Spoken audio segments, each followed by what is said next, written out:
Okay, good morning. This is Arthur Williams. This right here is Arthur Williams. I'm speaking from International Wandering Salsero headquarters in beautiful Barranquilla, Colombia. That's where I live.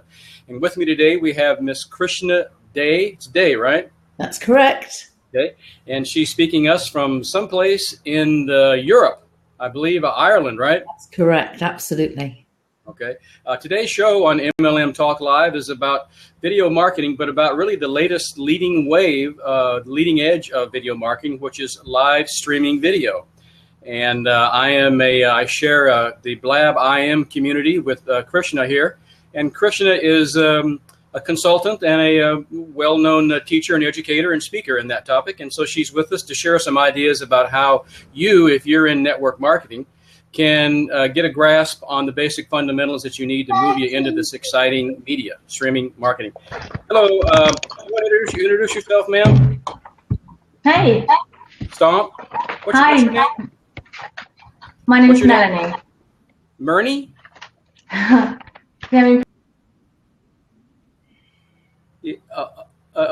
Tell us your name again. Problems with the sound at the moment. There we go. Can you hear me now? Yeah. Tell us your name again, please, ma'am. Hello, Stomp. Can you tell us your name? Sure. My name is Melanie Boylan. Oh, Melanie. Okay, very good. And where are you speaking from, Melanie? I'm in Ireland. Cool. All right. Okay, Krishna. Well, look, I know you have some thoughts. We talked about it yesterday, but Okay. what kind of information did you want to share with us today? I'm having a real job hearing you now. Well, hold on here. Let me see. Maybe it's fan. Testing. Is that any better? Hello. Testing. Yeah, testing. that's better. Okay. All right. Okay, Krishna. The floor is yours, young lady. Hi, Krishna. Hi there.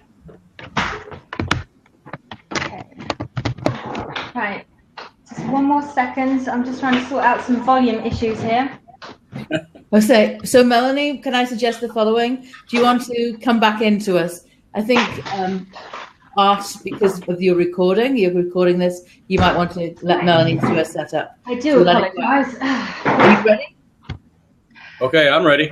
Okay. Yes, I'm ready. Melanie, are you ready? Okay. All right. Okay, Krishna, go ahead. The floor is yours.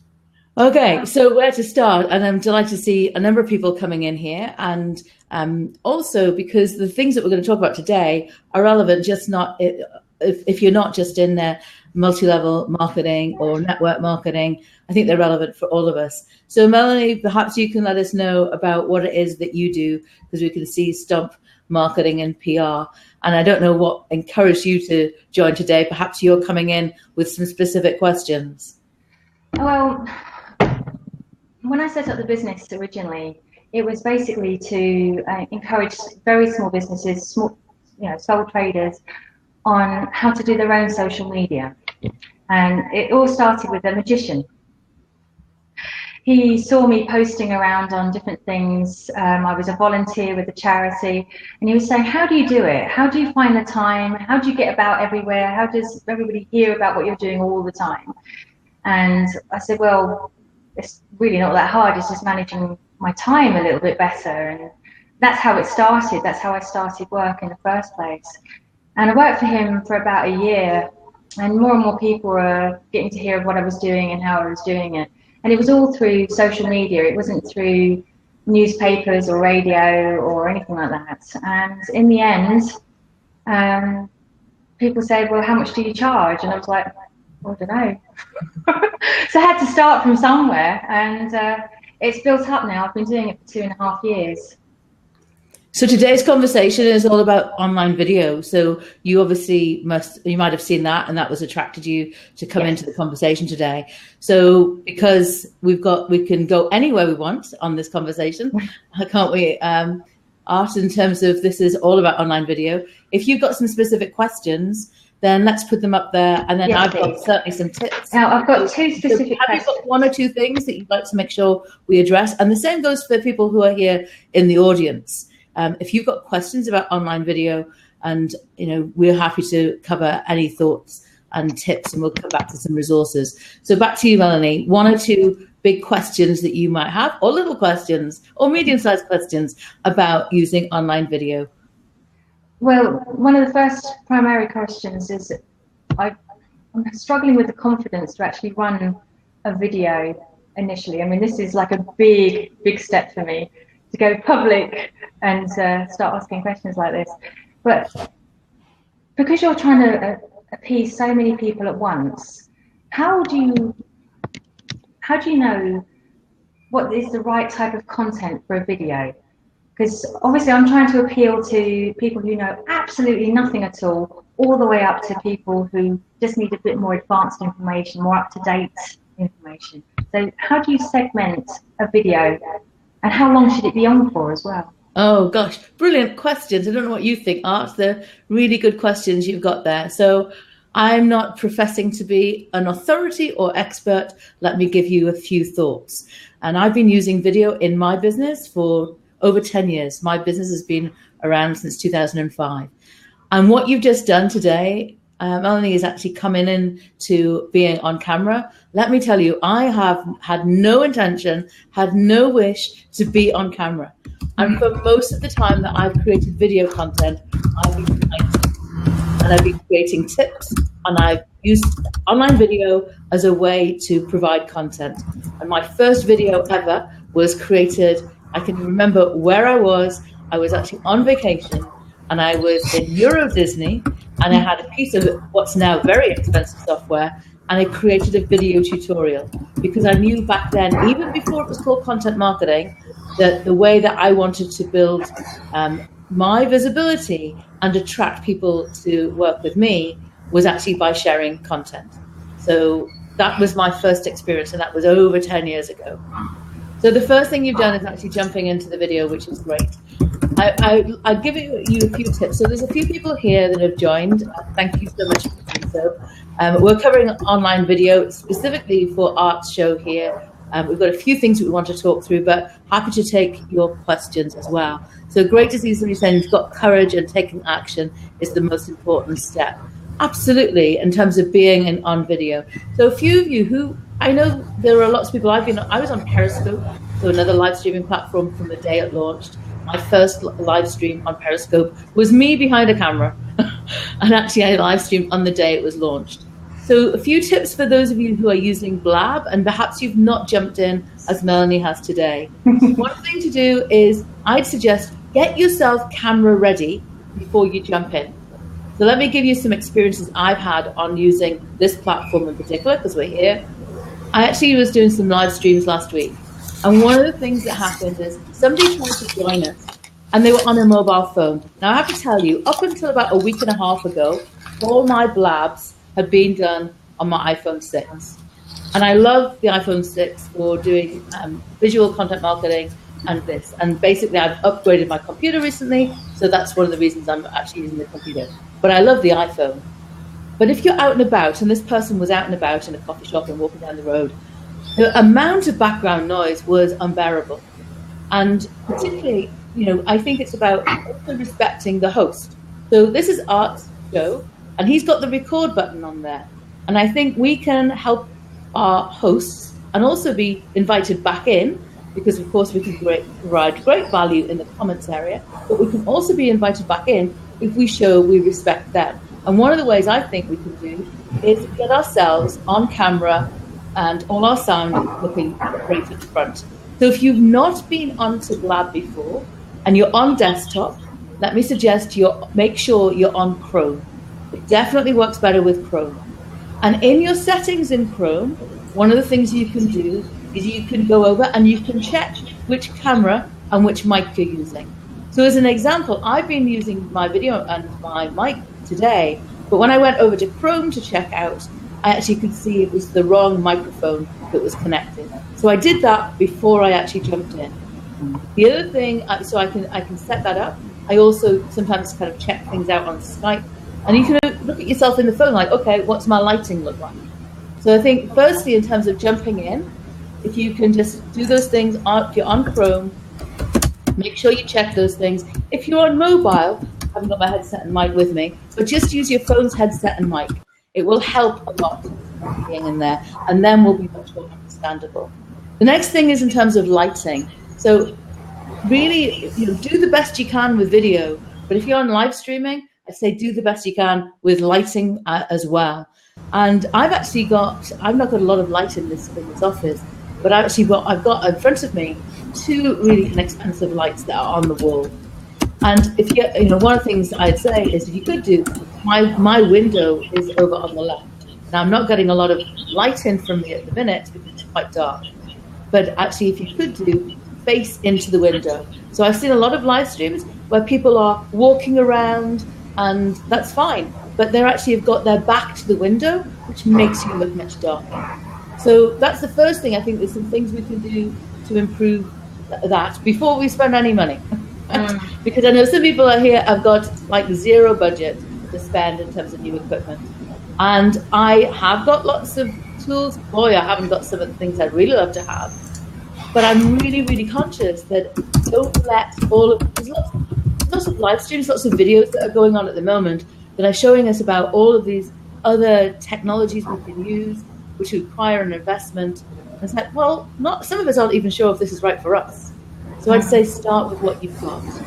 And so I'm going to just have a quick look through here in terms of some questions. I can see some people I know. Thank you so much for coming in here and joining Art's show. We're talking about online video. And Melanie was brave enough to jump in here. We've got some questions to address for her. She was the sacrificial goat, huh? Yeah, no, it's great.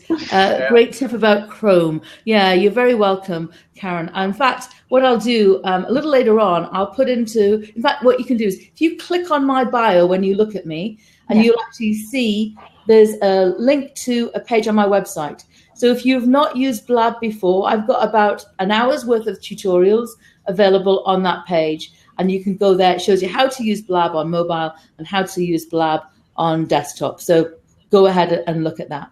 So let's come back to you, Melanie. One of the things you said is, how do I create content that actually suits all? And don't is my answer. Don't try to please everybody.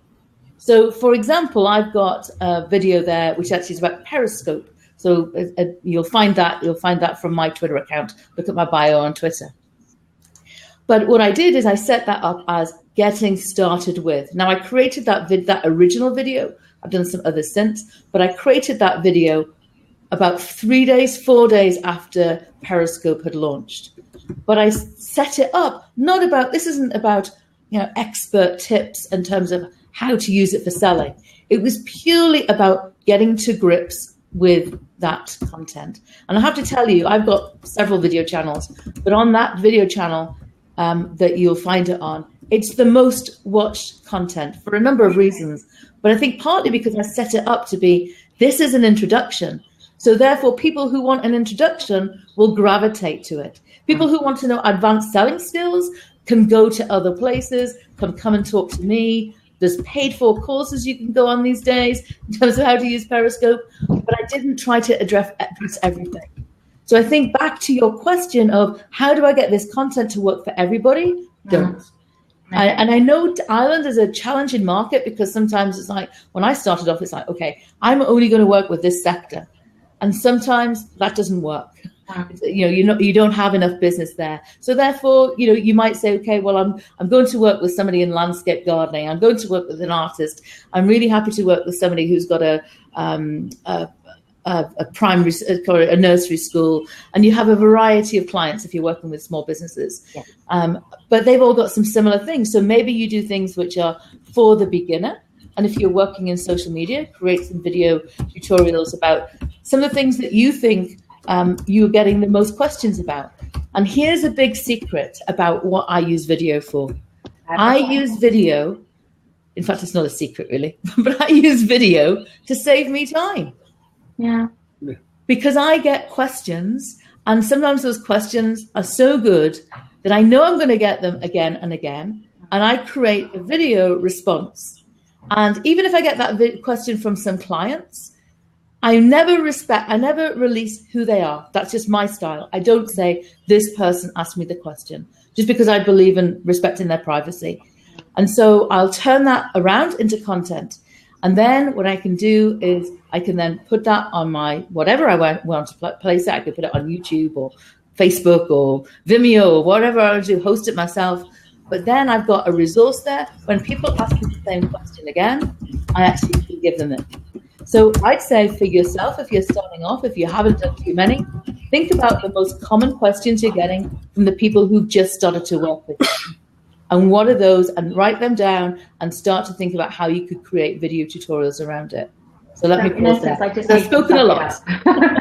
I just need to get on with it because I think I'm just a bit nervous about actually starting it. And I mean, you see all these really smooth presentations from yourself, from Claire Jarrett, and they're just so polished and so clear. And you know, it's quite something to start, isn't it? So I just. But so here's the thing you could do. I've actually got a resource that I'll mention later. And in fact, if you go to Twitter, you'll find it at the top of my Twitter account there. And I have put together a resource which has got about 50 resources to help people get started with online video. None of them are affiliate links, right? You don't have to give an email address to get it. But I get asked a lot about what are the common tools that you use, Krishna. And so some of them will be free and some of them are low cost. And if you're not sure about getting started, I'd say do what I did, which was provide educational tips and do them as a screen tutorial. And thank you so much for that feedback that you think I'm polished. Boy, there's so much more I could do. So it's just about where you start from, isn't it? Yeah. And so I'd say in that list of links, I've given you some free software that you could use to do, and I covered Mac and PC on that page on my website. And it gives you free software that you could use to do screen capture tutorials. Another set of free software I put in there is you could actually just take your voice. And you know what? When I found out, this is so long ago, it was the iPhone 3GS. When I found out that somebody who I know who worked for the BBC was using that to record audio, I thought if it's good enough for the BBC, it's good enough for me. Yeah, amen. That's right. Yeah. So I took that. So actually, for many years, I was taking podcasting equipment around, and I produced podcasts for people. But actually, for many years, what I did is I actually recorded then just on my phone. And so I took that audio, or you could do it with the free software I've mentioned, with an inexpensive microphone, record audio, then take the audio with photographs or a slide presentation. On the video? Sorry? Can you do that on the video? So, yeah. So what you could do, have you got a Mac or a PC? PC. Okay. So you've got free software on your computer called Windows Movie Maker. Oh, of course. On Windows Movie Maker, you could import a slide presentation. Let's say you've been doing some training. You might say, I'm going to take a portion of that. Or maybe you've got a live event coming up. You can take a portion of it, a few slides, or just use great images. And I have to tell you, images are so important. So if you can avoid stock images and take your own photographs. And I do that all the time with my smartphone. So create a presentation, add to it the audio. I've given you software on that page. It's called Audacity. It's free to download. You can record with your headset and your mic, or you could record on your mobile phone. It's a quiet place. Bring those two things in together, slides or images and audio, and for free, you can start to create a video. Now, let's tell you the next thing I would do. I was just doing slides and video. One that actually gives you really professional content. Again, it's on that page. It's called Animoto. Animoto has got a free platform, but they've also got a paid-for platform. For your business, I would say go with the investment on the paid-for platform. Okay. Because the reason for that is, one, it's set for business, and it means there'll be no watermark. And it's pretty inexpensive. You can actually just invest in it just for 1 month. But what I really like about Animoto is that the platform has been developed by people who are authorities in video content. And they've got great transitions, and they've got also soundtracks. So one thing you need to be careful of, this goes for live streams as well. I've watched some live streams where what happens, hi there, I watched some live streams where what people do is they're playing music in the background. And what happened here on Blab is that within the last week, they've now you can actually upload to YouTube if you wish to. Now, I wouldn't personally do that with my live streams. I would do some editing first. But if you have got music playing in the background and then you push it onto YouTube, there's a content ID mechanism. So your YouTube account could get taken down because you've breached copyright. Right. So one of the reasons I like Animoto is that they have got audio content that you can use, and you can match the audio to your content. So that would be a little bit of investment, but for free to get started, there's a few tips. Hope that helps then, Melanie. That was invaluable. Thank you so much, Krishna. I really appreciate it. And here's the one thing I'd say, okay? Are you open for some direct kind of conversation coaching? Totally, yeah. Okay. So tell me, what's one video that you could create that would help your current clients or attract the clients you're trying to connect with in the next 7 days? Probably a LinkedIn training tutorial. Okay. That's what I'm getting asked a lot about at the moment. Tell me something. Actually, let's make it the 30th of September. Okay. So tell me one thing about LinkedIn that you think you'd like to teach in a video that would mean that in addition to create that video, it would help the people that you're looking to connect with. What's the one thing that you'd like to create a video about? Well, what's coming up most of all is questions about running a company page and the relevance of a LinkedIn company page. Right. And do you have a blog on your site? I do. Okay. Have you written about this topic before? It's only really been coming up over the last couple of days. But yes, it's something that's been running through my mind. It's something I should blog about. Okay. So how about this? Would you think you'd be open to a commitment of looking to create your first video about an aspect of LinkedIn company pages? Well, by the 30th. Recorded, and this is live. Yes, it's something I'm definitely going to do. Great. So my request to you is when you've done it, yeah. I'm actually going to put it in my diary, okay? So tweet me later, all right? So I'll make sure I've got your link and everything there. I'm going to put it in my diary, and I'm going to look forward to seeing a Twitter @message to me with a link to that video. No problem. Okay? So 1st of October, I'd love it. If you wanted to, you don't have to, but I'd love it if you could actually tweet me and say, hey, Krishna, here it is. And even better, Melanie, if you could accompany it with an article. Sorry, what was that? Even better, if you can accompany it with an article on your website. So we can go through some tips a little later on, because I haven't checked all the questions here in terms of questions that are coming in. I'm going to have to go soon anyway. Anyway, so I hope that helped. And if you're open to it, thank you for being open for that. Yeah, totally. I'll do and that. Make sure Thanks, you Melanie. And I look forward to seeing your video. Thanks for having the confidence to come on here. Thank you for the challenge. Thanks, Melanie. Appreciate you coming in, girl. I'll speak to you soon. Bye. Bye. Thanks, Melanie.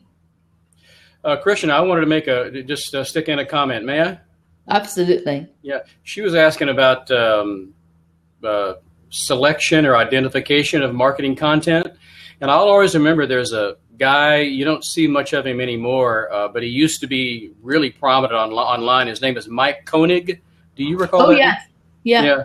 I'll always remember, he had a term for it, but I remember him saying, just ask the customers what kinds of questions they get, and then take those questions and make little incremental info pieces around those. And I always thought that made so much sense. And then subsequent to that, I heard several other internet marketing people, because I follow that business a little bit, that they all say, hey, if you want to know what the market wants, just ask them what their questions are. Great. So, well, we've got some really good questions here in the chat, so I should probably go back and address some of these. Go ahead. And let me go through that, because I was in flow, so I'm afraid I can't multitask and speak and look and do everything else at the same time. All right, so let's have a look at some of these questions. So any specific questions, equipment you need in terms of microphones, etc. In fact, I saw somebody later on in the chat has posted an expensive mic. And so I'd say, if you're on your mobile, let's say if you're doing video content or live streaming on your mobile, To get started, use the mic and the earbuds that you actually have with the phone. And in fact, I can see Elvis here. And I think, Elvis, you're having some problems with your audio, I'm afraid. So I think perhaps you might want to go and check that out on a... Yeah. One of the things you can do, is go and check out on a Blab yourself. So while Blab is public, you could go and set up a Blab in the test zone, do like a 2-minute test yourself, and actually then check out, go back, watch the replay, and you can then hide the replay afterwards so you see what you're looking like. But Elvis, unfortunately, you were having some problems with your audio, which is why we haven't been able to let you remain here, because this is all on the record, and we've got to think about the ears of the people who are listening to this. So in terms of specific equipment, I'd say go with what you can afford. There's lots of people putting lots of equipment out there. I've got some suggestions on that page. I'll show you. In fact, let me just see if I can lift it. This is what I use. This is a Blue Yeti. I've had it for years. I used it for podcasting. That's what I'm using here. If I'm on my mobile device, I have to say I was very lucky to be given this to test out. So this is from MXL. It's a lavalier. So what it means is I can clip it onto myself. And also, because I've got this piece here, it allows me to put an earbud in so I can listen through as well. But what's different about this is it works with my mobile phone. So if I want this to work with my computer, I just have a different connector that runs into the computer.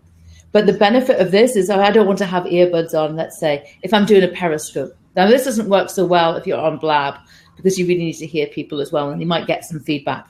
But I can clip this on, or over the weekend, myself and my daughter were testing some things out behind the scenes. And I clipped this to my left shoulder, and then she was just sitting next to me. And I was doing this on Periscope, because, of course, on Periscope, we can go no longer just portrait, we can go landscape. And so we actually had the mic between us. And it's got a really long lead on it, as you can see.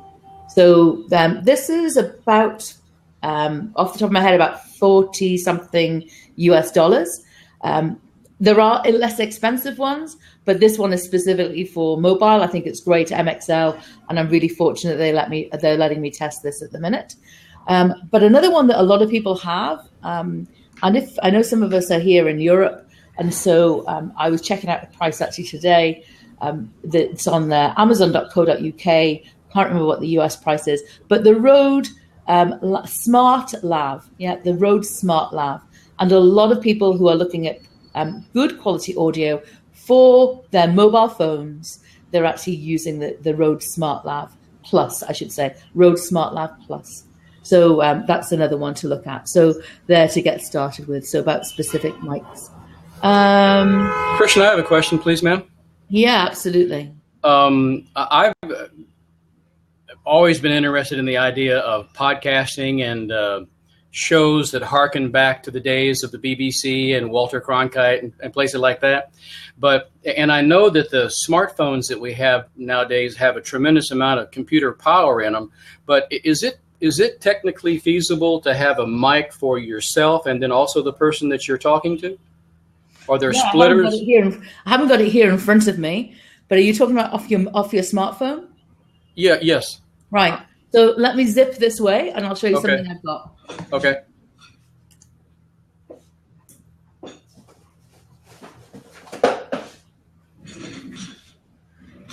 I've been testing this. It's like a regular microphone. Again, It's from MXL, and it's for your mobile phone. So let me see if I can pull it out of the package here. And this is an MXL 130. And again, this is available on Amazon.com and .co.uk.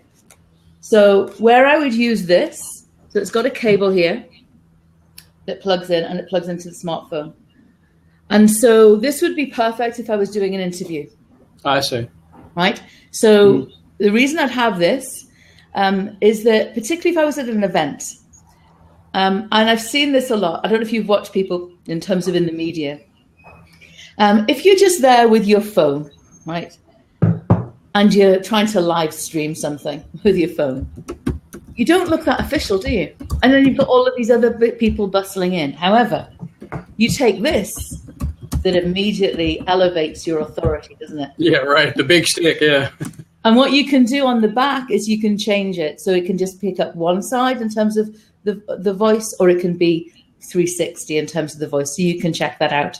And then the other thing I've got is a lead, which is about $3. I think I paid for it, which is an extension lead. So a couple of options you have is you could run 2 smart lavaliers. Actually, again, I should have put all my equipment out. I've got I think it's called an SC6 from Rode, SC6. It's got 2 mics, jacks. So I could put in 2 smart lavs if I wanted to and plug that into the phone. So if I wanted to sit right next to somebody and if I didn't want to have the mic, I could run 2 lavaliers through a jack called the SC6 into my smartphone, and that was one way. Or the other alternative is to do it with this. Well, now that big device has a power. Does it have a battery in it? Nope. It runs straight off your phone. So you got to make sure you got plenty charge on your phone. Okay. Yeah. So this plugs with the lead. Here's the lead. Straight into the phone. Mm-hmm. Yeah. And that's what I like, about not having to have a battery, because it's another thing that can fail on me. Mm-hmm. Yeah. Let me ask you, I'm curious, do you have any, have some tips on interaction and eliciting information and dialogue with the people that you're talking to?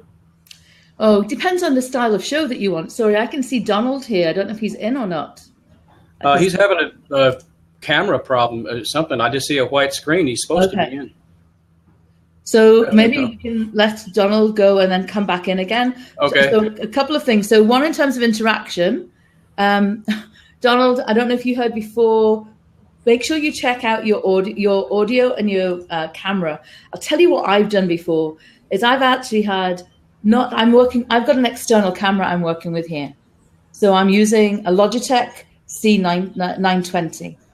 And I'm using that for this. So I'm not using the video camera that's with my computer. My computer's over to my left.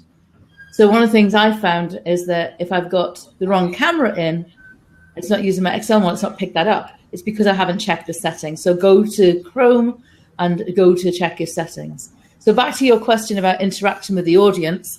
And I'm, as I did before, let's go back to the question. So I think partly it's about how you invite people. For me, I'm different and we're all different to each other. But for me, it's about setting expectations. So one thing I do on one of my shows that I've just started here on Blab, and I actually am doing it with somebody who's a professional broadcaster. He's got many years in broadcasting. He's an author. And we got together for our first ever live event last Friday. But part of it for me is about setting the expectations for the audience. So in that particular show, what I do is we record part of it, and then we look to address questions, but then we open up the audience for audience questions after, when we've come off the record. And let me tell you, we do that for a couple of reasons. One is a lot of the people that we meet are not yet ready to be on camera and recorded. It's one thing to come onto camera, but it's another thing to be recorded on camera. Mm-hmm. And so what we found, I've seen this a lot as well, where as soon as they turn the camera off, people will jump in and they'll ask the questions, but they don't want to do it on camera. And I can fully understand that. So we record our piece, we watch the questions, we invite questions there, we can pose questions. Our show is a conversation with other people who are using live streaming, and we're looking at their case studies and what difference it's made for their business. And then we'll tell people, we'll manage that expectation. We'll say we're going to close the show, and then we'll open it up for questions. And I see Donald here again. Donald, I don't know. I think it's, is it Donald? Yeah. Donald, I don't know if it's deliberate that you've got a white screen there. Perhaps you can leave a comment in the chat and let us know, because we're not seeing. Oh, yeah, he's saying he's trying once more. So I hope that answered your question about, you could have a whole show on engagement, couldn't we? Mm-hmm. Maybe another time. I'm conscious that there's lots of other questions that have come in here, though, that I want to just make sure I address and cover. Let's have a look.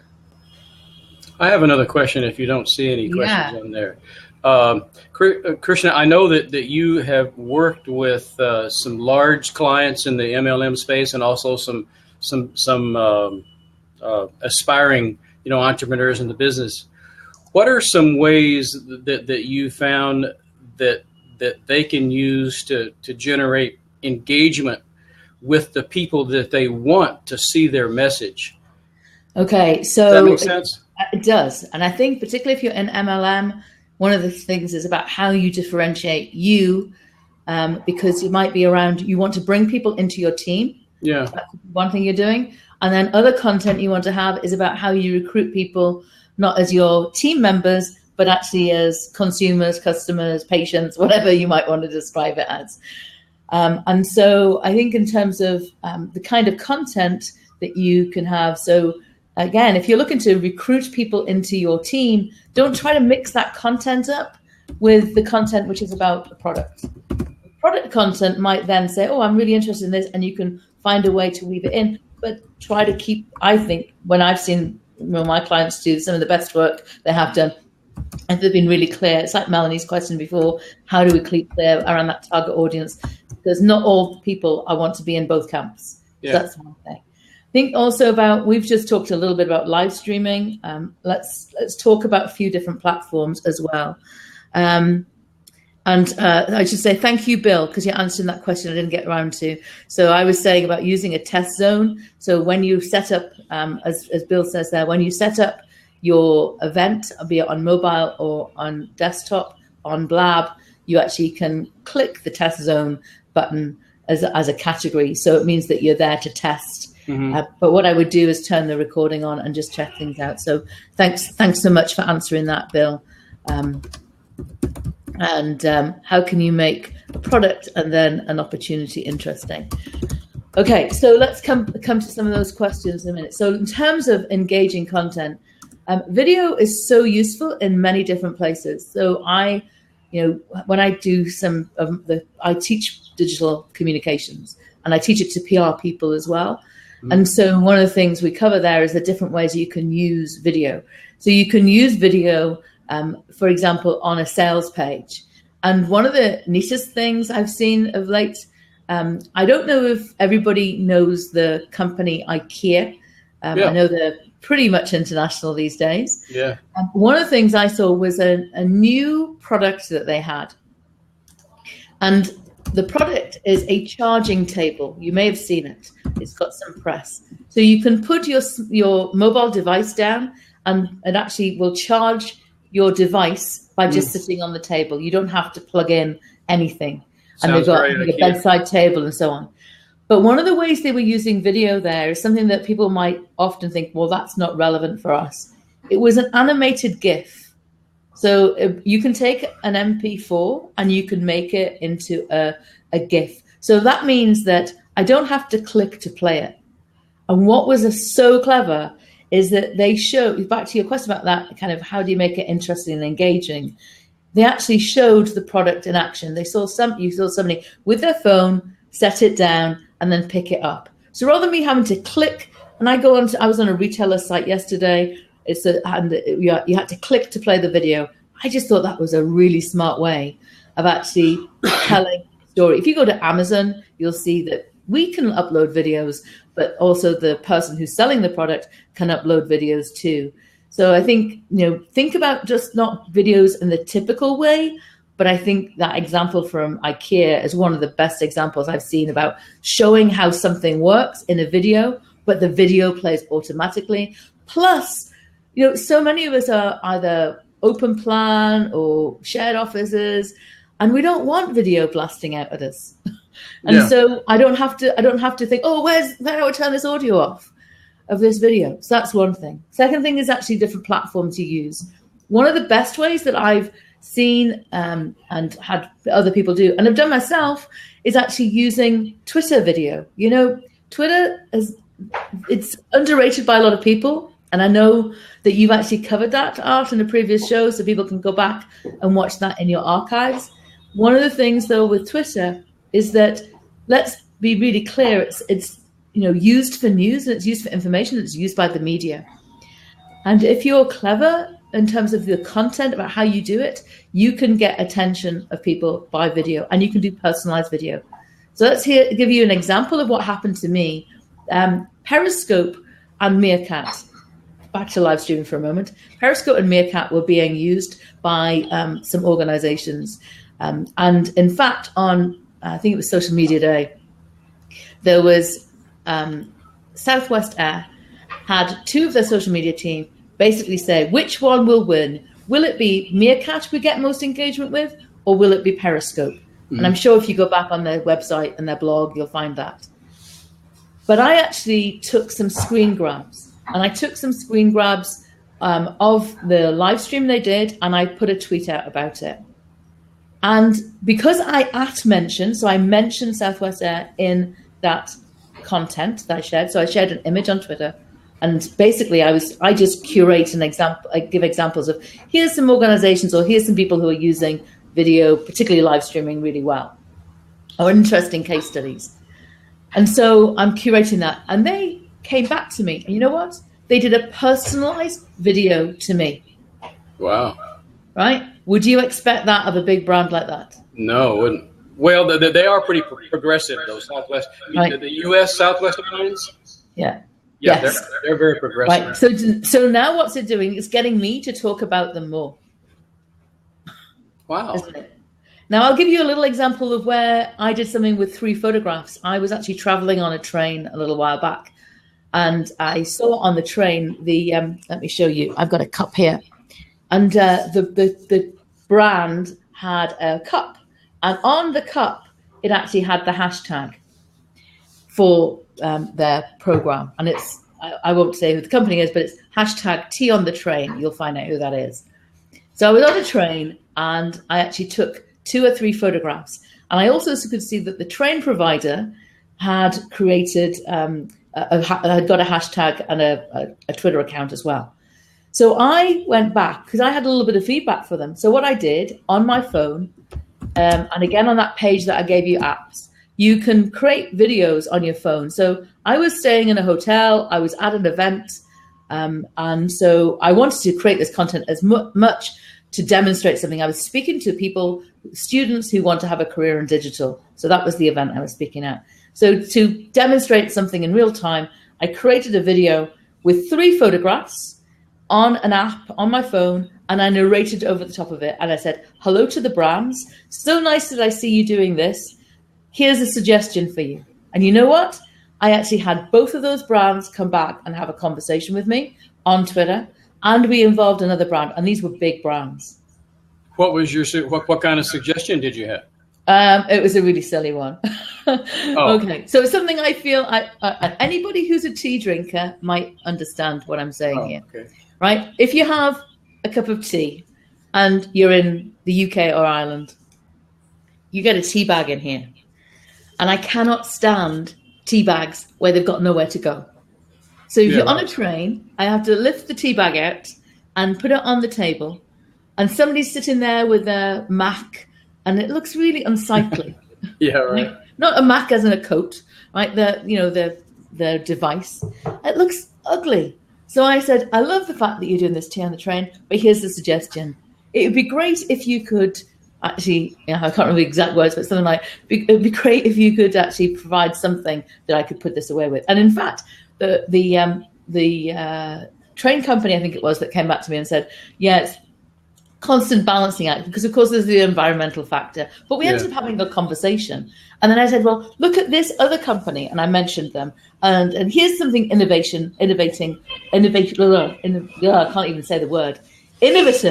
they're doing with their cups. And then that company jumped into the conversation. So wow. I didn't plan to have a conversation about paper cups, but I got 3 very big companies in a conversation. And that's because I created video, told a story, and mentioned them there. We can do the same on Instagram, right? Yeah. We can do the same, so upload your video content onto Instagram, upload it onto Twitter. You can do the same, obviously, in terms of Vine. Lots of platforms now with video. Krishna, I have a comment and a question. One of the things that I found, I enjoy doing it. I usually, anything that I do it, first of all, because it's fun. But I've noticed, I have a Samsung. It's a K-Zoom, and it's one of these ones that has a big lens right here. But this is my first cell phone, or smartphone. That shows you how old I am. But this has some incredible filters, and I love to use the macro lens. You know what a macro lens is, right? And and there's so many different kinds of software, free software online, where you can take cool pictures. Number one, they're cool because they're macro. Then number two, they can be even more uber cool if you put some sort of copy across them. Wouldn't you imagine that there would be ways that you could do that to get people's attention with your content? There is. I mean, it's about being creative with that content. You do. Yeah. So I was just creating some videos recently for a client as videos for them to give to their clients. And one thing I shot, just because I need to have a piece of content, I happened to be in a restaurant, and the restaurant happened to have an aquarium. So I took a video with my phone. And, when they talk about marketing, which you talk about as well here, they often say kind of fish where the fish are, don't they? Yeah, right. That's right. So I took a picture, and there was I just got an interesting piece of content there. And then on your phone, you've got the ability to add filters. On Instagram, you can add filters now on video. There's lots of other apps as well. And my kids, let me tell you an app that my kids love. And they're just turned 13, the youngest two. And it's called Video Star. And it does amazing things. There's a free version. I don't know if it's available for Android, but it's called Video Star. And they do really fun things that you could create and be differentiated by. Now, you can also do it where you can dub over in terms of, because they like for lip syncing in terms of songs and so on like that. But there's lots of apps that are either free or really low cost that you can have a different approach. So what I did, as I said, with that that little piece of video content of the fish, I then put a filter over it. And if I remember one I did something like a posterized one. So it became really, kind of, you wouldn't have known it was the real fish, but I've created unique content there purely in a few seconds on my phone. So I think you can do that. I think there's a time and a place. Yeah. As well. I have another question. Yeah. Once a person, regardless of their business, once they they realize the importance of using streaming media, or the older version, YouTube, stuff like that. Once they start to do that, do you have any suggestions on how they can organize all the media that they create? Because even though a lot of MLM companies now give their representatives websites of some kind, those websites really are not designed to help that individual build their brand. They very frequently, matter of fact, usually in my observation, they don't really have places where they can put in their own content. So when a person starts to be more conscious of generating media, how can they organize and keep their own media as their career moves forward? Okay, so if you want to kind of organize your content, as an example, Art, you're creating a lot of content here, and over time you're probably going to have different themes. You're probably going to have, let's say, let's take marketing. You've done a few related to marketing. Maybe you're going to have some which are related to developing a team. And so you're going to have, perhaps you've already got in mind, I want our content here on this show to be covering different themes. So a free thing you might do immediately would be, I'd always keep a copy of anything I create. So guys, if you're on Blab, make sure, if you're a host, you'll get an email to say, here's the embed code, here's the MP3, here's the MP4. As a minimum, download the MP4. Right? Even if you don't want to do anything with it in the future, always keep your own media. And then it's about having a place to put it. So you could store it in Dropbox, for example, which is pretty inexpensive, or there's lots of other services that you can do. Or obviously, if you've got a huge hard drive or an external hard drive, then keep it there. But always hold on to that video. So I don't know, have you been doing that, Art? Have you downloaded your own videos? Well, yeah, I don't have as many videos now as I used to. I'm like a lot of people. You go through life and you lose computers and you lose media and lose blogs. I remember I lost a lot of content on Posterous, but I have been doing that. Yeah, I've still got really much. Same on Posterous. I was there, 1,000 articles. So if anybody's watching this who doesn't know what Posterous is, Believe me, it sounds like I'm glad I found another Posters buddy. Posters is a really good blogging platform. Yeah. And I remember a conversation at the time that, and somebody who's very well known in digital and social actually had the conversation with them, said, oh yeah, we'll always be here. Then what happened? Roll on a few years. It was a really great blogging platform. I used it for a personal blog. Roll on a few years. It was bought by Twitter. Roll on a little after that, they actually sold it.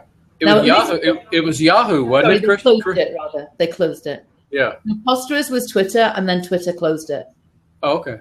Okay. And so what they did, what we had then was, you could have obviously archived stuff, but how you optimize your content for Posters is very different to how you might optimize it for WordPress. And I don't have a time to go through 1,000+ articles.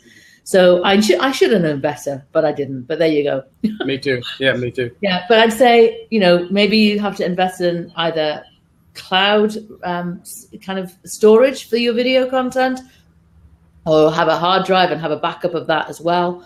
So the first thing I would say is, on your content, because you've got a lot of shows that you're creating and a lot more to come, then as for a free thing in terms of organizing it, then the first thing you can do, even if you uploaded it to YouTube, create playlists. Mm-hmm. So right, okay. Playlist. Optimize your playlist for keywords. So just title your playlist with the words that you want to be found for. Right? Yeah. You can put a description there.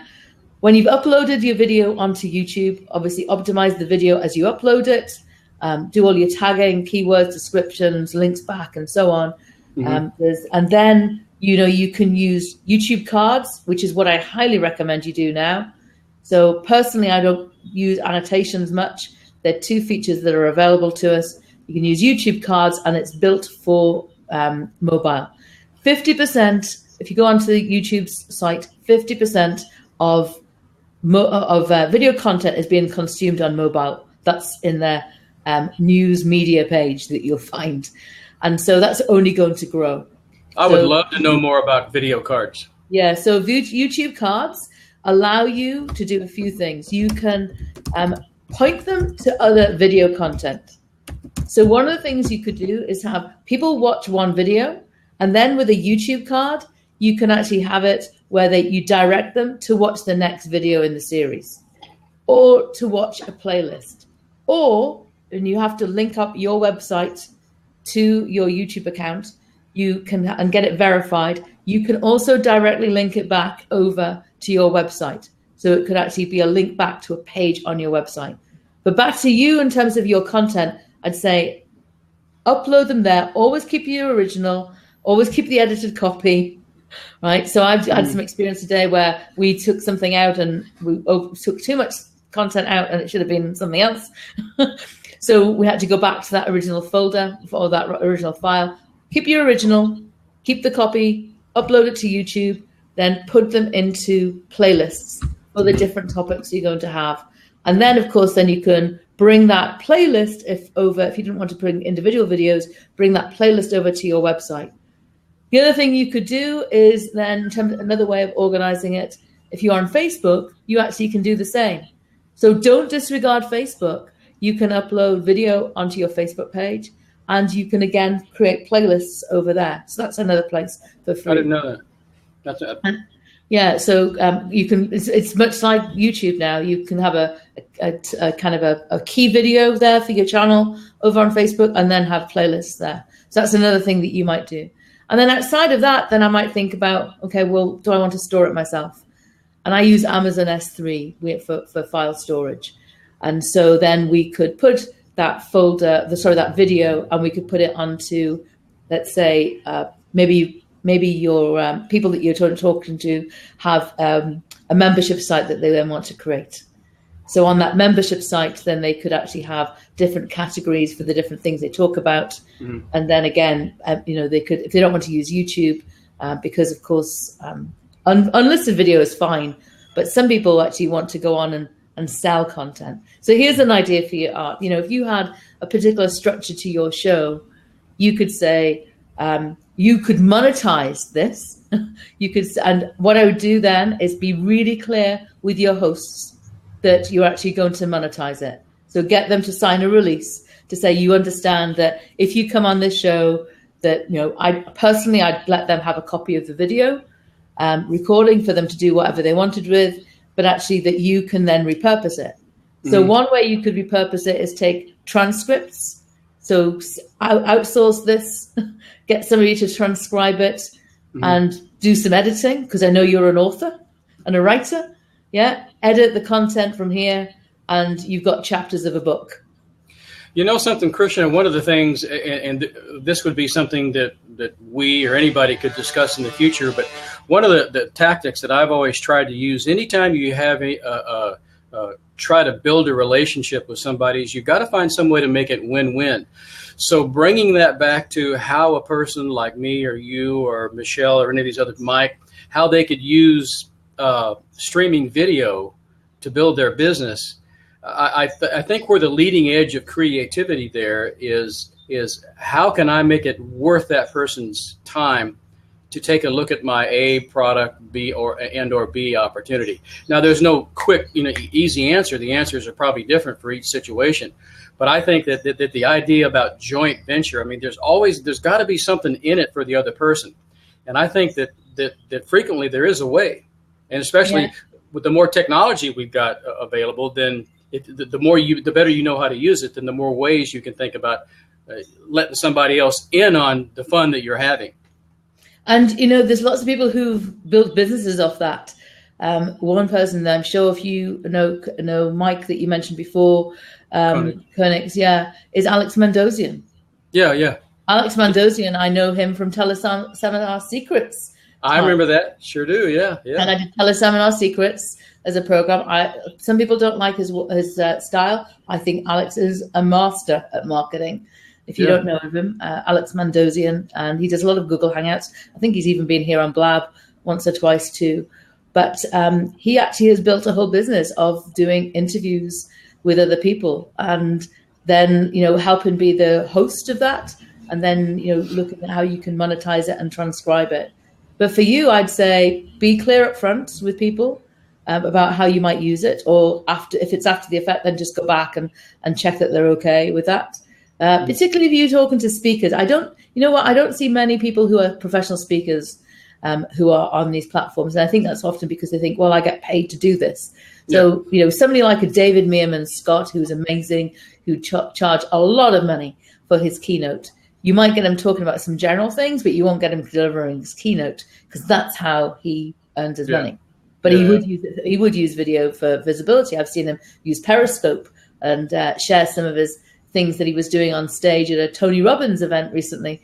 And he actually had that Periscope from his own account. And then I think some of that was on YouTube as well. But it wasn't the full segment, but it gave people enough of a taste. Okay. It also shows that he's relevant there. So I think in terms of how you might transcribe some of that content, that might be one thing. The other thing you could do, again, is be upfront with people. You might say to people, okay, we're going to make this available only for 24 hours as a replay or 48 hours or whatever. And then after that, we'll give you a segment that's free, but actually we're going to hold all of this in an archive and come into our membership site. Or you might hold it for your clients. So back to, MLM, let's say you might do some things which are open to public, but then you might say, okay, anybody who's in my team, you get the archive of that forever. So one of the things here on Blab, we can just hide it if we wish to after a period of time. And so that's one way that you might do it. And I also know somebody who's got a career who actually helps other people by taking their video content and repurposing small segments. So there may be maybe one or two in the hour that we're together. There might be one or two nuggets, let's say. And rather than, what I've noticed, particularly in terms of on a live stream, let's say on Blab or particularly Blab, I've gone back and I've looked at how many people are getting, views of replays, or how on Periscope, how many replays are really being watched. And that might be because, number one, it's not being promoted. Or number two, people kind of jump into the first bit and they just don't know what the value will be. Now, the great thing on Blab is I can slide forward if I wish to. On Periscope, I can't. And so it's like, okay, well, I'm not going to go back there. But if you could extract a few kind of golden nuggets there and actually use them as short content, people might want to watch 90 seconds on Facebook, 30 seconds of it over on Twitter. And so think about extracting that, which then might be a teaser into other things. Mm-hmm. But I think there's lots of opportunity to consider repurposing it. I think, experiment at first. I mean, none of us know necessarily where we might have a plan for where we wanted to go to.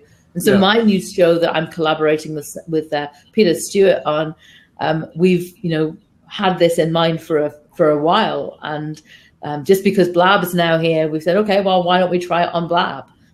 Who knows if this is going to be our ultimate platform? Not sure, but we are doing that show with a specific goal in mind, and we've got a plan for the kind of content that we want there. Now, we might get some different feedback on the way that help us change course, but we actually do know when we started the show, we haven't committed to a show without knowing that this is what success would look like for us.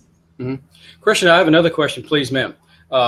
Wouldn't you agree that since MLM companies and direct selling companies, they always have a product, and generally speaking, it's not always true, but usually their products are pretty good. And I personally, I would tell anybody in MLM, never be self-conscious about the value of your product, because people really, regardless of what they say, they don't buy things strictly based on price. Like, for example, this shirt wasn't the cheapest shirt, but I had other reasons maybe for buying it.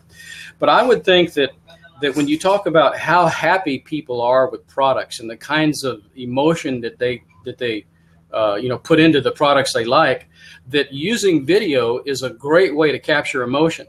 And so if you can combine videos of people getting emotionally involved, for example, trying products, wouldn't there be some avenues that we could explore down in that direction about how to use video to build the product side of your business? Well, where I would start is actually with your story. The people I've worked with decided to work with those organizations in terms of an MLM for particular reasons. And it might have been because they had the processes and the structure and other things. But usually underneath it, they fundamentally believe in the product. If you don't believe in the product, it's going to be a hard sell, because people can see through that. Yeah, it doesn't matter whether you're MLM or anything else. So it makes your question makes me think about one person I was working with, and she was at the tiny end, right? So she had a MLM business, and she was also working part-time. Yeah. But her goal for that MLM business was really one for the family. So she had a son who was in his early teens, who had some specific issues, and she found that the products that she was introduced to by this MLM organization actually worked for her and worked for her family. Yeah. And one of the biggest things that we had to overcome, and maybe she was alone, you'll tell me better because I haven't worked a huge amount with people in her situation, but one of the things was she was reliant on the marketing materials and content that came out centrally. So wonderful glossy brochures, one-page websites that tell a particular story. And what was missing from all of it was actually her story and what you said there about that emotional. Yeah. When she, in my mentoring conversation with her, she got into the product and what a difference it made for her and what she wants to do and why she wants to bring it to other people. It wasn't for her about, I want to be a millionaire. It wasn't even, I want to have 100,000. Right? It was, she wanted to have a comfortable life for her and a son and, a husband. Her husband was working as well. But actually, it was about more the fact of why did she buy into that? It's because she believed in it. Once she wasn't disregarding all of the kind of collateral from corporate, but I think she had to get her story out. And in fact, one of the things we said before we finished working with each other earlier this year was that she needed to be thinking about putting some of this into video content. Mm-hmm. And then she could tell that. Now, if you're going to bring other people, like she would do things, she was really creative. So she would do things to create opportunities. And she would, for example, she identified there was a particular target market, of a particular age, particular circumstances, who were also going to certain kind of events. And so she would do things like take a table, take a stand, and would invest in that. Then she'd bring in her team. So she was trying to recruit her team as well as actually bringing people in to be customers of hers as well. And she knows that some of those customers might end up being people in her team as well. That's often the way it goes, certainly with the kind of health and beauty kind of products, is in my experience. Don't know if you found that too. So what happened was she'd go along there and she'd have some of her team members. So let's say you have somebody there and the customer comes up, a client comes up and says, okay, can I, would you like to kind of taste this, or would you like to put this on?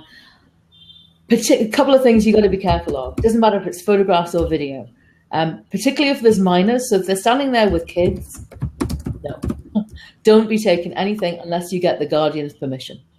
Okay. So that's first thing. Second thing, if you can do anything else, now you could say, okay, well, it's a public space that you might be in. Let's take content there. You can upset people a lot. I'd much rather, there's people who have a different opinion to me. I'd much rather say, let's be respectful of the people around us in terms of their privacy. I remember years and years and years and years ago, before social media was even invented, being with somebody. We were walking through a big park, and we took a photograph of just scenery, and the person in the background actually put their newspaper up like this, and they were with somebody else. Now, whether they didn't want to be there or they shouldn't have been there or whatever, that was on a camera. Wow. And I know there's lots of people say privacy is dead. Believe me, even with my children, privacy is not dead. So I know people say, oh, it doesn't matter anymore. It does matter to some people. And I think if you respect that with other people, always just check, is it okay if I do this? Then, usually you say, I'd rather you didn't. Yeah. And I just think you build up a better relationship rather than, I've seen people sitting on planes, live streaming. I saw one wasn't that young, one teenager, kind of maybe 19 or so, live streaming his family, and their family didn't know they were being live streamed, in terms of the argument that was going on. So I think there's a bit which is, for me, just being professional. And so if you're going to do that, ask the person. Like the first live stream I told you about on terms of Periscope, I live streamed that same within a few hours. And I thought, okay, let me do it and I'll be at an event. But what I did is I live streamed a non-profit. So, they want different things. They want volunteers, they want donations, they want other things. That's their goals. But what I did is I explained to the people, and I won't necessarily use the word Periscope or whatever, because people don't know what that is. don't really care what it is. It's just another hurdle to get over. Yeah. But I just said, look, would you mind if I did this? I think you've got a great story. I think the campaign you've got that's going on here in Ireland and the UK is terrific. They had some really good visual props. Would you mind if I took a video of that? And I won't put you in camera, but I'd like your voice in there. And they were really happy with that. And, because I mentioned when I shared it to Twitter, I mentioned that non-profit head of digital came to me and said, wow, this is great. Can you tell us more? What's this new app you're using? Can we see the replay? And then in that moment, they saw how they could actually use that to build their cause. So different to you and I, they've got different goals. But I think just the fact that I had respected that person, she didn't want to be on camera, but she had a terrific story. And so, she could talk through all of that, all the things that were laid out in terms of what they were trying to do for the campaign. Krishna, I have another question. You remember you were talking about your situation in the train there where you mentioned, and there was one other one too, where you mentioned a product of a big company and they heard about it and they wound up getting back to you and it got you exposure for your brand? Yeah. Well, there's no reason really why you couldn't do that with the vitamin or a cosmetic, for example, exactly. Is there? That's what I think, yeah. Let me just come back to some comments here. People are interested in terms of before and after results. That's very true. That's a great point. So being able to show that. And what I would also say, alerts Nick, who's asked a amazing point, is if you've got a longer term story, people like to actually follow the journey. So maybe some of these things, people are with you and they've committed to 6 months of something. Actually, people would love to kind of do a catch up, and that human interest story is also important. Or you could subscribe people to that journey too. You could announce that you're going to do like a 6-week test, maybe on a weight loss product, and then say if you want to subscribe to the results, and maybe even just tweeting out pictures real quick. Well, I actually had some friends I used to do a podcast with years ago, about 2006-07, and they actually did that on a blog. They actually did that as a journey on their blog. I know somebody else who uses Instagram in that way. No reason you can't do it this. Also, great question about, don't you think that optimizing video also gives you a chance to reach a local market? Absolutely. Yeah. You know, if you want a local market, there's lots of things you can be doing in terms of local search results. And, you know, there's some really good programs that people are running in terms of how to do local marketing. But yes, absolutely optimize it for local. What about doing surveys of the local market? Yeah. So in terms of, I think that was yourself saying there about doing a survey, you know, this would be a good platform to do a focus group. I'm not saying disregard focus groups, but let me give you a practical example where I've seen a focus group done. It was Cadbury's, you know, the brand. Okay. Chocolate? Yeah, chocolate. Yeah. And so what they did is they had a product that they were about to launch, and they sent it out. They asked for people who'd like to be a chocolate taster. Now, I didn't end up being one, but, you know, you can imagine, oh, yeah, I'd like to check out the top chocolate. So they sent, and they did it by Google Hangout on Air, and they actually did a live chat where people were told, okay, now unwrap this. Now give us your feedback around this product. So, yeah, I've actually talked to a number of brands about doing that in terms of it. So Douglas is saying here that at an event, they asked a mom if they wanted to have their daughter move out of the picture. And she had her daughter move, and they were all happy. Yeah, I think it's about respect. And here's another thing I do, and a little bit harder with video, but certainly in terms of photographs, what I would always do. If I take a photograph and then I don't think it's necessarily a flattering photograph of somebody, or it could be, I pick the best one. If they're there with me, I might say, oh, are you okay with this? And I show it to them before I post it. Let's say I have an event or a conference, and I'll show them that before I send it out. But if I do take a photograph and then somebody asks me, do you mind taking it down? I will do, because boy, could you find even worse photographs of me. Oh, yeah, right, yeah. So I guess it's just about the approach that you take to business, and people have different styles, and people have different ways that they, you know, reflect that and what they stand for. But that's just some of the things that I do. I'd much rather you be happy and with that photograph, because the chances are then, or that video, because the chances are then you may be prepared to share it. And that brings it back to you. Yeah. There's a lady on here. She's with a company called Origami Owl. They're in they're in like Southwest U.S. Someplace. Incredible success story. Started by a young girl, you know, entrepreneurial type, and it was just really. I've written some articles about them, but I would think, for example, with a product like that, you could really get people involved, not so much in the crusade, but involved in the excitement, because of course, guys like talking about their tech gadgets, but women like talking about their little ornaments and accessories and things. And since what we're talking about is a visual medium, that it would just be exciting just to explore. Like, for example, have a day where you go out, where if you're an Origami Owl, where you go out with 2 or 3 your lady girlfriends, and you see how many local landmarks you can take a picture of your friends. And if people learn that if they get up like maybe a foot away from the person's face, so that you can see that Origami Owl thing that they're wearing, for example, but in the back there's a landmark, I'd be willing to bet you that those pictures would be spread all over town. Okay, so if you're going to do that, then I'd be doing that on Instagram.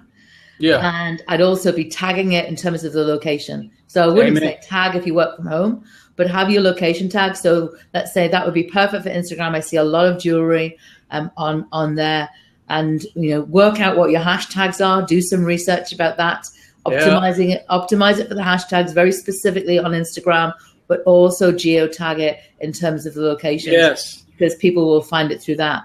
And do it at a restaurant. Do it at a restaurant and maybe a department store. Go in and look at maybe like a sweater, and then show how that sweater looks good with that particular ornament, that thing that you're wearing. Yeah. So something in terms of, let's say, because obviously our content here is video, and I see somebody asking about Pinterest as well. So you can do up to 15 seconds of video on Instagram. Now, Instagram are about to launch kind of globally around advertising, which is going to allow up to 30 seconds of video. But I would think many of us want to do things for free here. So we could do 15-second video on Instagram. It could be shot in landscape if you wish to, because landscape, let's say you were doing that theme that you picked up there, Art, that you were different locations. Landscape works really well. You could also live stream it on Periscope at the same time. So you could take that same content from Periscope and cut it up in terms of content that you put then onto Instagram. Because now Instagram will take portrait or landscape videos without you putting it through another app. That's one thing I would do. And then, you can optimize that in terms of, and also mention the locations. So those locations on Instagram have typically got an account very often. And so mention them as well. And so then in terms of back to Pinterest, for video for Pinterest, well, you can upload animated GIFs, which you might not have realized. So you could take a video, as we talked about earlier, turn it into an animated GIF, and you could actually put it up there. Here's an extra blab tip, right? So how you can have animated GIFs that work in the comments area on Blab. It only works if the site is HTTPS. So one of the things I've done, and I haven't used them yet, but I've actually got a board on my Pinterest board, which is public, with some video content that I've created. I've uploaded them there, but knowing I can find the video file with the https.gif at the end, and now I could actually put that into here. So on Pinterest, I'd think about uploading animated GIFs there. And also the other thing you can do is share it from YouTube. So if your video content's on YouTube, there's a share button onto your YouTube video, and you can actually then bring that over onto Pinterest. And then the other thing you can do is I would typically embed that video on my website onto a page. Maybe it's the new season of items that have come out for Origami Owl. I'm not close enough to it to know exactly how they create their products and how much is static and how much changes. But I do think they've got some great products there. But you could actually do maybe an article or a blog post, embed the video there. Then when you've shared it from YouTube onto Pinterest, go back, edit the URL. Because if that video is actually on your website, then you can legitimately bring people back to that website. And so you actually can have the link not be back to YouTube, come back to Origami Owl, your page for that Origami Owl. Of course, then you've got a buy button. So if you saw this. And here's another thing I would do in terms of origami, something like Origami Owl. I'd try and have some fun, let's say, back to Instagram. They've got a free app called Hyperlapse. Hyperlapse that allows you to slow down or speed up content. So here's an idea. I'm guessing on something like Origami Owl, you can put things together, can't you? And so maybe some of them are a bit more complicated. How about set up your camera with your tripod somewhere or on something and actually create whatever you're making in terms of your necklace and so on, and then speed it up and show how you can do that. And I think that you can actually have some fun with that.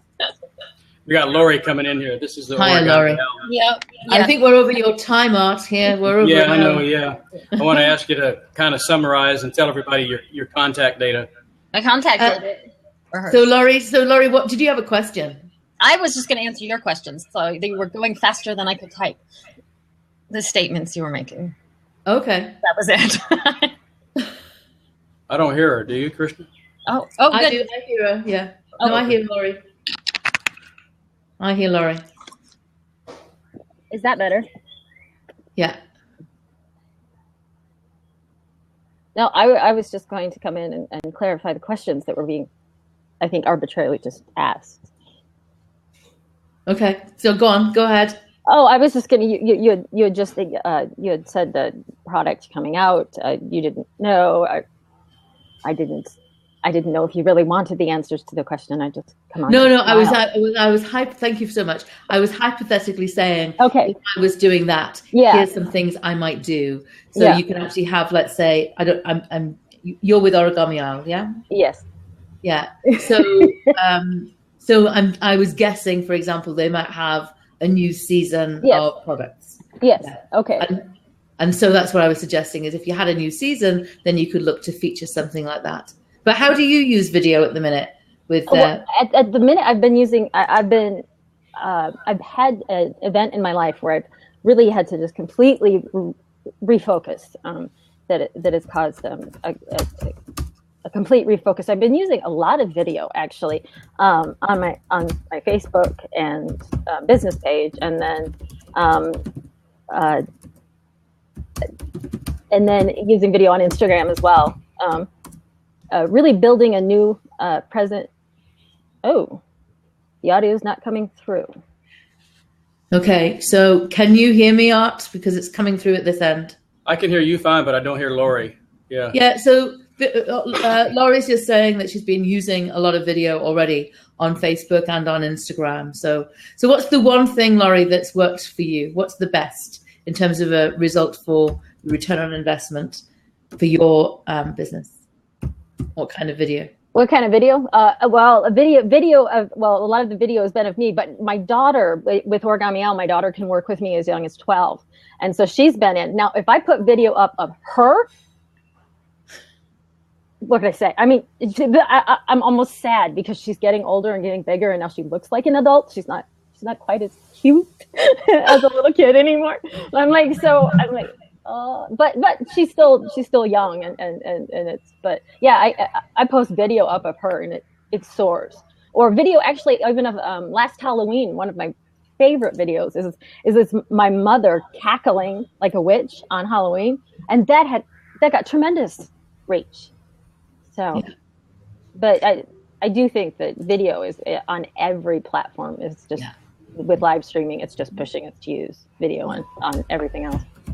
So have you been using live streaming here for Origami Owl? Well, I've been using it to build brand presence, and then starting to work that in to the Origami Owl now. But you're talking video or video? Live streaming? Live streaming. Well, live streaming here on Blab. Well, I keep it on and in the background, but I've also been rebranding as instead of just as Origami Owl, but as a solopreneur myself. My fiance just passed away in January, in July, and was part of our business, and so it was a family thing, and so I had to. I'm having to. Krishna, I'm not hearing anything over here, dear. Yeah. Well, I am. So she was just saying, I don't know if you know. Well, I don't know if you know each other, but Laurie's saying that she's redoing her business, and unfortunately, her fiance passed away, and it was a family business. And so, thank you so much for sharing that, Laurie. That's very brave of you to be here and share that. And she was also saying that her daughter, having her daughter in the videos, gets more engagement. And I have to say the same for me. If I have one of my girls with me, it's like, okay, you were born too late, children. Or too early. If you'd have born now, I'd have even more. It's like I traveled the world before social media. If I traveled the world when social media was out, I'd have had so much more people. So I went to all these wonderful places, but that's before even social media was invented. But there you go. Just a thought for you, Laurie, in terms of as you decide once you're kind of finalizing what's going to happen next. I'd take a look at I would have a look at your profile, because I'm guessing you must have some other presence, like a website or something. Oh yes, I keep forgetting. Thank you for reminding me. My Blab profile does not have my blog to redirect. So have a link there, and the same in terms of on Periscope if you're over there. Now Periscope and Twitter, everywhere else there's a link to rpmcharm.com, which is my did you corporate. Did you update? Go ahead. Yeah. Did you update your Periscope one, or did you just leave it as it was from Twitter? No, I've gone in and changed that. Yeah, so just make sure you do that, because then I think the thing is, again, you might be coming on here looking to recruit people to be part of your team. I don't know if that's part of what your goal is, to kind of build your own distributor network. Well, I have one, and it's to continue. But like I said, an event happened that absolutely scrambled my existence. So now jumping back in, it's almost like I have to relearn every platform and relearn, just because that. And the other thing that you could do, Laurie, is I'd think about private video. I'd think about private video for your team. So if I were in MLM, your people don't even have to be near each other. You could do like a weekly check-in. I do. I even do video messaging. Like if I've got, because my team is nationwide, nobody's local. I take that back. My mother's local, but she lives in my house, so with us. But everybody else is spread out, and my closest team member is 4 hours from me. So I even do direct messages with video, or and they'll get they can get somebody's got a difficulty with a product, and I'll get it out and show them how to do it, and take a quick video. She's still talking, Krishna? Yeah. So Laura's given some great examples about how she's being used in video. So she used it really extensively for communicating with her team and group chats and personal video. So really good experiences. I think in terms of, so Douglas is just saying, thanks. It's been a pleasure. Learned a lot. Douglas, thanks also for sharing your story as well. I think Douglas has gone through a similar situation to Laurie. He did say really that, and I followed that you've done that. Laurie, I wish you every success in terms of how you decide to regroup. It's not an easy thing that you've gone through. I have had an amazing support network. If he is the only one who cannot hear me, he may need to refresh his screen. Even though he's host, it won't disappear. Yeah. So Art, you might want to do that, because we're going to close off this. Except for he couldn't hear me. He can't hear me. So Art, you might want to just refresh your browser, because you can't hear. And then what we can do is see if that works. And I would think that we'll close this out pretty soon. But no, I really appreciate what you've shared, and also the great examples you've given about how you use video. Make sure you put your link on your bio, and put your link in the chat area as well, because I know people would love to. And I have to get active on my blog again, especially with everything redirecting to it. But. Well, I think the key thing is just put in here a link to something that would give people an example of a video that you'd created. Okay, that would be great.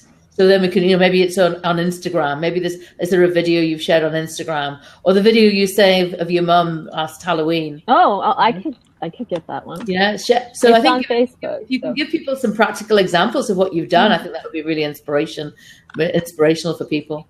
So Art, do you want to wrap this up? Just thanks everybody for participating. It sure would be nice. I don't know if it's possible, but I wish that there was a way that we could get together again, because we all sort of know each other, but this is just sort of a flash mob kind of thing here, right? But Krishna, thank you very much. Let's go ahead. If you can give your maybe just a summary of how you interact with your clients and who they are and how people can contact you, and then we'll just say adios. Yeah, well, thank you so much, and great to be here. And certainly in terms of what I'll do afterwards is put the links into the chat. But you can find me, I think, particularly in terms of for the people who are here. If you're new to Periscope or Blab, here you go. So you can actually find me at krishna.me/Periscope or krishna.me/Blab. You'll find all of my tutorials there. Over on Twitter, and I'll put a link to this later, right at the top of my Twitter account, @KrishnaDay is how you'll find me. You'll find a link to those resources. There's about nearly 50 resources, which will help you in terms of your video marketing, particularly if you're just getting started. And if you want to connect with me here on Blab as a particular kind of a show that I'm doing, it may not be of interest to everybody, because we're going to focus really on UK and Irish case studies. But we're going to be talking to organizations who are using live streaming in their organization. So last week we had our first one. It's myself and Peter Stewart, who's a broadcaster. He's an author. He wrote the first ever book on Periscope. His Twitter account is Up Your Periscope, and his Twitter account for himself is Tweeter Stewart. You'll find that linked from my account too. But we've actually got a new Twitter account and a new YouTube channel and everything else, because we are the Live Stream Insiders. And our goal is to interview people in terms of case studies about how to use live streaming. So last week, our first interview that we did with somebody was with a musician. So she's a composer and a musician, and she's been using live streaming. Her name is Sue Aston Music on Twitter. And she came in with her husband, who's the producer of our show, and talked about how live streaming has brought her into new audiences and how she's using it to actually not only get audience, but also get revenue. And so very niche in terms of that topic, because it's musicians. That doesn't suit everybody. But we've got plans to interview people from artists to chefs to authors. We've got a whole range of people that we've already reached out to that we're interested in talking to. And I think it's because we don't often hear too much of the the kind of the smaller case studies. We hear about the huge brands, but we don't hear about the firm of solicitors who are doing a weekly show on Periscope, as an example, or the person who's actually really interested in photography and actually using Periscope as part of their business, or other live streaming platforms. It could be Nomadcast, or it could be Blab, or it could be Meerkat, Google Hangouts on Air, whatever might be there. Livestream.com, Ustream.com, we don't mind. What we do want to do is actually just raise awareness, because it goes back to the conversation right at the beginning that we had with Melanie about, I'm not sure I feel very happy to be on camera. And so we just want to encourage people to start to think about doing it, because now, particularly with mobile, we've got broadcast opportunity in our pocket. And let me tell you a little thing about Peter. You can find from Twitter Stuart who he works for. So he works for a very well-known organization, but he's doing a live stream for the Live Stream Insiders on Periscope tomorrow, and he's going to a place which is the biggest center in Europe for the development and research of 5G. So we're on 4G now. 5G is being developed. And he's going there, and he's going to probably live stream it from our Live Stream Insiders account on his own account. He'll do 2 times. But he asked for permission. He did a preview of it a day ago. And he asked for permission when he went to have a look at it for the preview to say, could I live stream this? And the answer he was given, so this is from a university where this kind of research unit is, said, no, you can't do it. And he said, well, why is that? They said, because the mainstream media will all be here. And those mainstream journalists will actually not be very happy if you're live streaming and they have to go back to their office and write up the story that actually might be published in a month's time. Whereas in the meantime, you've broken the story with live streaming, and you're there as an individual. It's like, and his answer on the end of that live stream we did yesterday, I think it's probably gone on Periscope now. You'll find it on Catch. I've put a link over on my Twitter account. You'll find it. So we've got it saved or archived onto Catch.